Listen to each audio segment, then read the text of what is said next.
Hey guys, how's it going? How to check stored password on Google Chrome. So first of all, launch the Google Chrome on your App Store or Google Play by just typing right here, Google Chrome. If you haven't found it, that means that this app is not available in your region.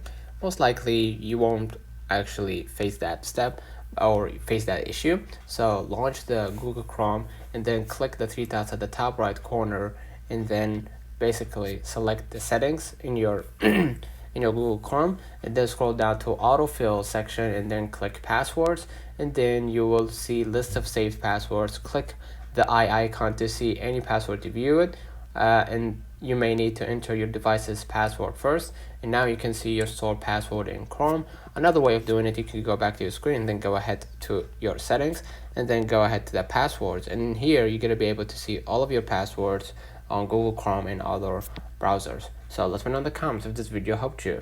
Don't forget to like and subscribe, turn on the notification bell to receive every video we upload. Thank you for watching.